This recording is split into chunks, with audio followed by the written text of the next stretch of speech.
시청하시기 전에 STV 상생방송 구독과 좋아요 눌러주세요.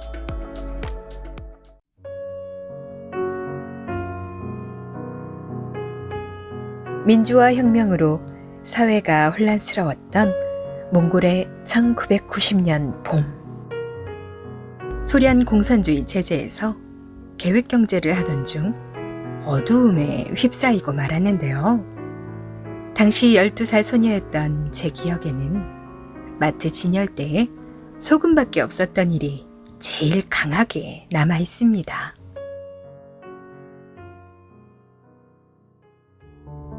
혁명 발생 얼마 후 거리에는 승복을 입은 사람들이 종종 보이기 시작했는데요. 제 외할아버지도 승복을 입고 지내셨습니다. 언제부터 왜 승려가 됐는지 알 수 없었지만 외가에 가면 종일 불경을 외우던 할아버지는 찾아오는 사람들에게 약을 지어주기도 하셨죠.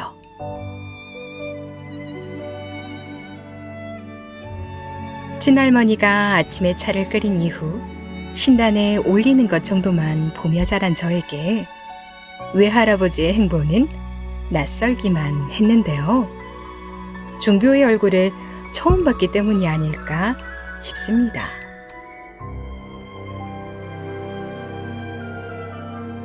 제가 어른이 된 다음에도 그 종교는 크게 달라지지 않았는데요. 불경을 읽어야 할 일이 생기면 사찰에 가서 돈을 내고 승려에게 외우게 하면 그만이었으니까요. 가져간 향을 피우거나 정화수로 세수하는 것이 몽골인들의 대표적인 종교 예식일 뿐이었습니다.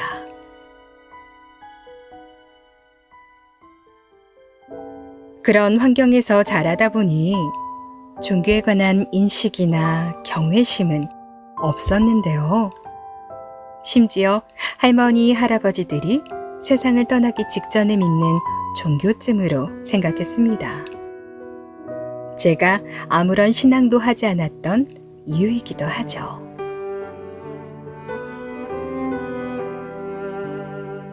제 눈에 세상 모든 종교는 서로를 부정하고 필요하면 전쟁도 불사하는 괴물 같았는데요. 인류 평화를 외치면서도 실상은 모두를 갈라놓고 있었기 때문이었습니다.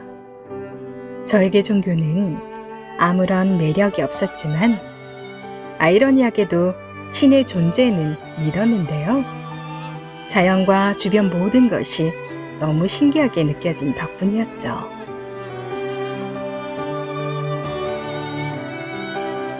만물이 저절로 생기거나 물리학적 변화에 의해서만 생겼다고 믿고 싶어도 그럴 수 없었는데요. 수많은 고민 끝에 결국 저만의 신을 섬기기로 했습니다.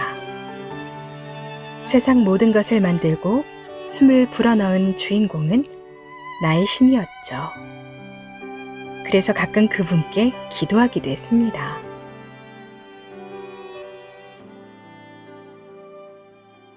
그러다가 지금으로부터 10여 년 전 찾아온 집안의 큰 변화.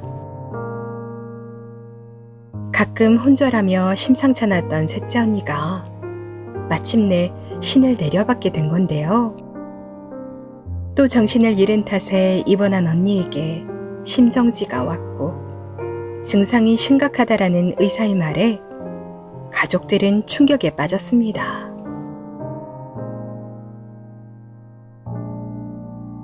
그날 큰언니가 어렵게 꺼낸 말은 이상하기만 했는데요. 셋째가 신을 내려받지 않으면 숨을 이어가기 힘들 것이라는 말을 오래전부터 들었다는 것이었죠. 가족들은 큰언니의 말을 듣고 모여서 의논을 시작했지만 저는 마음속으로 비웃기만 했습니다.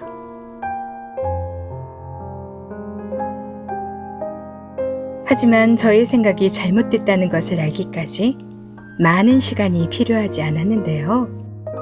불과 얼마 후 친구들과 그 일에 관해 이야기하며 식구들을 비웃고 있었는데 제 다리가 달려오던 차에 갑자기 미끄러져 들어가 버린 것이었죠. 다행스럽게도 차가 급정거를 한 덕분에 무사했는데요.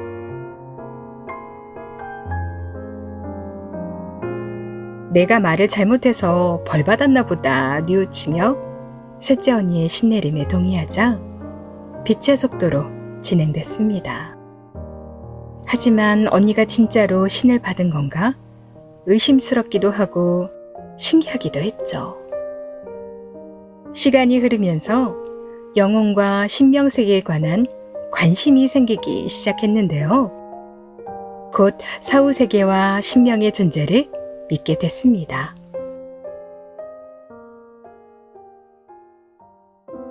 저를 힘들게 하는 일은 연이어 일어났는데요. 하루는 셋째 언니로부터 아버지가 별세하셨다는 전화를 받은 것이었죠. 언니와의 통화를 마치자마자 남편부터 원망했습니다. 전날 밤 왠지 모르게 아버지가 보고 싶어 남편에게 빨리 와달라고 부탁했는데 동료를 집에 데려다주고 늦게 오는 바람에 그날 가지 못했기 때문이었습니다.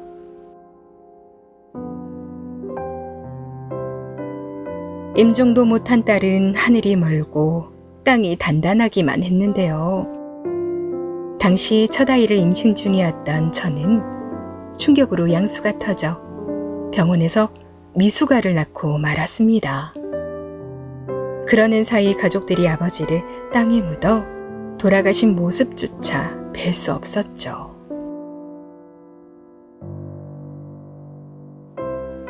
남편이 아빠가 된 날, 저는 영원히 아버지를 잃고 말았는데요. 어딘가에 살아계실 것만 같아 아버지 집과 언니 집을 가보고 즐겨 다니시던 산과 거리를 쏘다녔습니다. 모든 사람이 그대로 있었지만 제 아버지만 보이지 않더군요.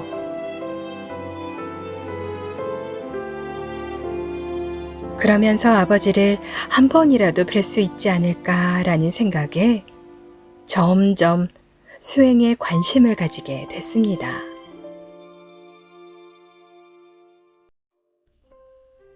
이후 제가 한국으로 오게 된 것은 둘째 출산 이후 대학원 과정을 이수할 수 있는 기회가 생겼기 때문인데요. 공부하면서 저를 객관적으로 바라보게 됐습니다. 신관이라고 생각했던 것이 세계주의며 온 인류가 평화롭기를 바란 마음 또한 세계주의에서 비롯된 것임을 알게 된 것이었죠.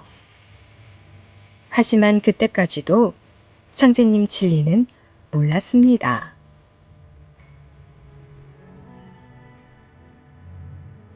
종교에 관한 매력을 잃은 것, 나만의 진짜 신을 믿은 것, 종교는 인류를 갈라놓으면 안 된다는 생각, 모든 사람이 공동체로 지내기를 바라는 세계주의, 신명세계와 수행에 관한 관심 등 지금 돌이켜 생각해보면 그 모든 것이 상제님 지혜를 만나기 위한 준비 과정이 아니었을까 싶습니다.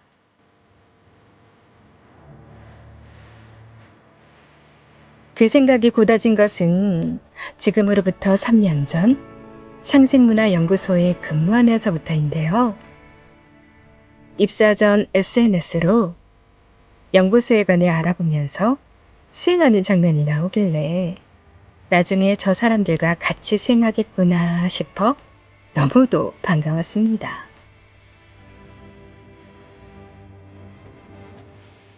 그러나 입도까지는 전혀 생각하지 못했는데요. 그래서였는지 입사 후에도 수행은 하고 싶지만 입도와 연결될 것 같아 애써 외면하기도 했죠. 그런 와중에 연구소 자체에서 수행방이 열려 직원들과 수행할 수 있는 기회가 생겼습니다.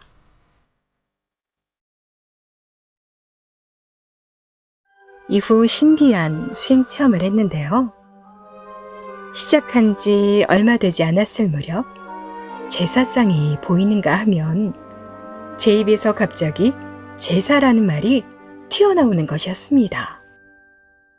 잠깐 졸았나 싶어 신경 쓰지 않으려고 했지만 결국 간소한 제물을 차려 제사를 올리기도 했죠.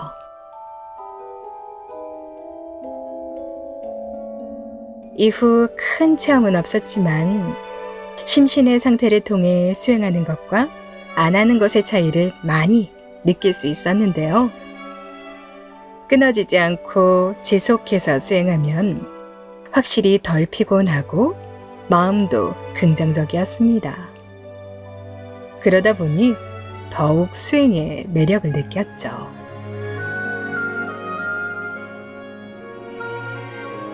시간이 흐를수록 입도를 외면했던 마음은 옅어지기 시작했는데요. 도전 속 내용조차 제가 그동안 가졌던 신관과 같았고 우주에 가득한 신명들을 인정하며 공존하는 것이 신비로울 지경이었습니다. 연구소는 저에게 마치 동화 속 신비의 나라 같은 느낌이었죠.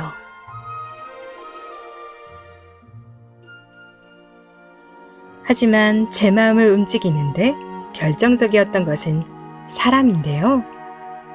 연구소에서 봉직하는 분들을 보면 처음에는 신기했다가 나중에는 존경스럽기까지 하더군요.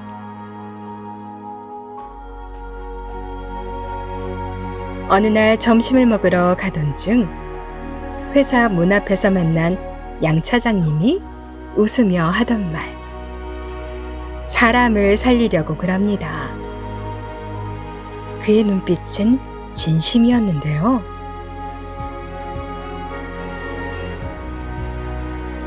어떻게 그런 생각을 할 수 있는지, 그리고 생각뿐 아니라 실천하는 삶을 살 수 있는지 눈앞에 보이는 그들이 점점 매력적으로 다가왔습니다. 보면 볼수록 예쁜 인간꽃이 그들이었죠.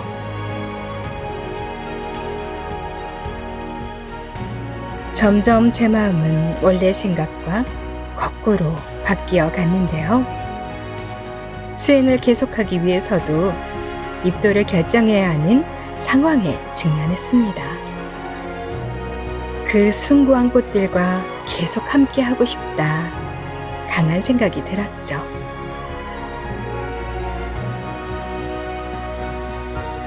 당신은 그 수행하는 사람들에게 마음을 빼앗겼어. 수행을 인도해 주신 최 실장님께 입도 권유를 받고 남편에게 말했더니 남편이 건넨 말 한마디에 모든 것이 정리됐습니다.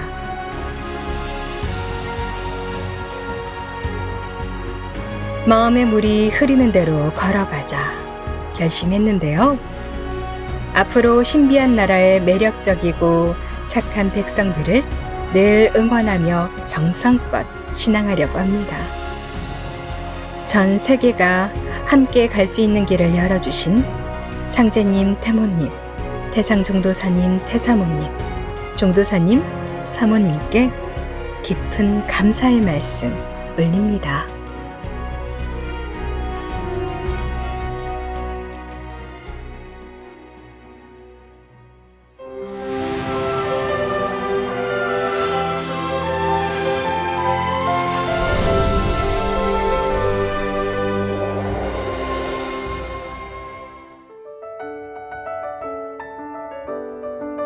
저는 고모를 통해 상제님 진리를 접하게 됐는데요. 고모의 도움과 틈틈이 대한동방신선학교나 상생방송 프로그램을 보며 조금씩 관심을 가지기 시작했습니다. 처음에는 잘 이해되지 않아 인터넷 검색과 SNS 영상 시청도 많이 했는데요. 그동안 동방 한국 역사에 관해 잘못 알고 있었다는 사실을 알게 됐습니다. 그리고 고모가 증산 상제님께서 150여 년 전에 이 땅에 인간으로 다녀가셨다는 것과 대우주와 인간사를 주재하시는 절대자 하느님이시란 사실을 자세히 설명해 주셨습니다. 상제님 진리를 공부하며 알게 된 놀라운 내용. 우주 만물은 끝없이 순환한다. 봄, 여름, 가을, 겨울로 순환하는 지구 1년처럼 우주도 탄생, 성장, 추수, 휴식에 우주 1년이 있다는 것이 놀랍기만 했습니다. 그리고 세상의 흐름이 상제님이 짜놓으신 천지공사대로 흘러가고 있다는 것도 깨우치게 됐습니다. 무엇보다 인류 시원 역사가 환국에서 시작됐으며 단군 조선 이전에 배달국이 있었다는 사실을 생전 처음 알게 됐는데요. 찬란하고 유구한 동방 한국 역사가 일본과 중국에 의해 왜곡 단절되어 교과서에조차 제대로 나오지 않는다는 것이 안타까웠습니다.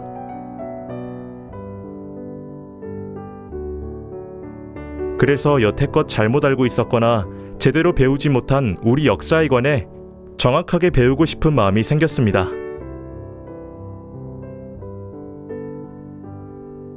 상생방송의 동방신선학교 프로그램, 시간 날 때마다 채널을 고정하고 시청했는데요. 설료와 치유 수행을 따라하며 인체에 관한 공부도 많이 할 수 있었습니다. 그리고 태을주 수행을 하면 마음이 편안해지면서 무언가가 저를 감싸주는 느낌이 들더군요.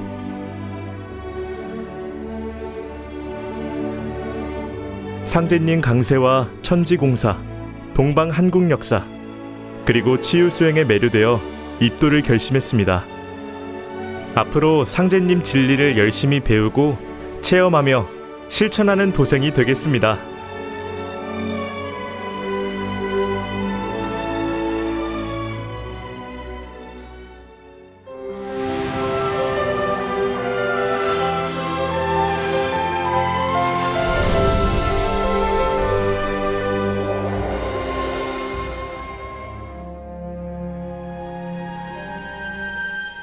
저는 일본에서 오랫동안 일하다가 한국으로 와서 사촌 누님과 지내게 됐습니다. 그동안 한쪽 어깨와 팔이 바늘에 찔린 것처럼 아픈 탓에 자다가 깨기를 반복했습니다. 마치 나무 꼬챙이가 꽂혀있는 느낌이었는데 누님이 마사지를 해주며 설려화를 심어준 덕분에 편해졌습니다.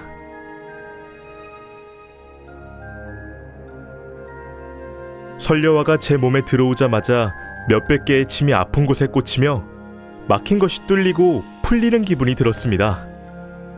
그날 저녁에는 깨지 않고 잠도 잘 잤죠.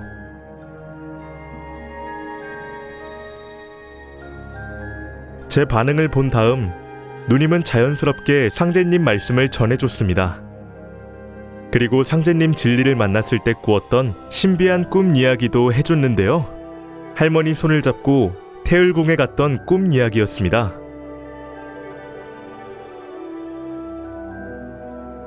그러자 문득 제가 13살 무렵 꾸었던 꿈이 기억나더군요. 항상 악몽을 꿔서 무섭기만 했는데 한 번은 하얀 머리와 수염 그리고 하얀 옷을 입은 어떤 할아버지가 광채에 둘러싸여 나타나셨습니다.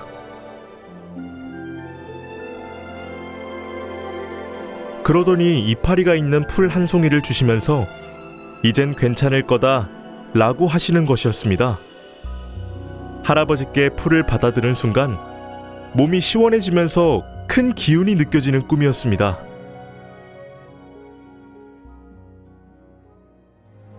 제 이야기를 들은 누님의 말, 그동안 조상님께 상제님 도생이 될 만한 자손을 보내달라고 기도했는데 그게 호진이 너인 것 같아.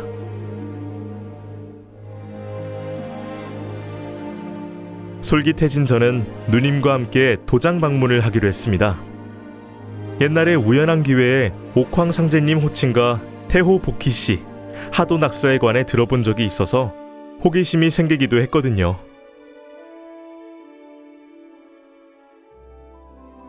도장에서 진리 공부를 하며 후천 가을 개벽이 믿기지 않아 부정적인 말을 한 탓에 곤욕을 치르기도 했는데요. 아랫배가 딱딱하고 차가워지면서 참기 어려울 정도로 고통스러웠던 것이죠. 그날도 사촌 누님이 저의 아픈 부위에 손을 대고 주문을 읽어주셨는데 신기하게도 조금씩 나아지기 시작했습니다.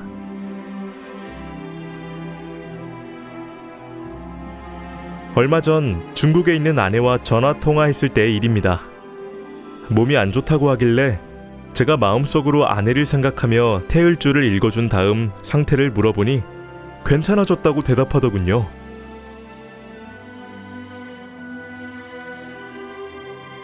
아직 진리를 배우는 중이어서 확신이 부족한 부분도 있지만 여러 체험을 통해 상제님 진리 공부를 열심히 해봐야겠다 생각 들었습니다. 입도 후에도 도전을 열심히 읽으며 수행과 진리 공부에 최선을 다하겠습니다.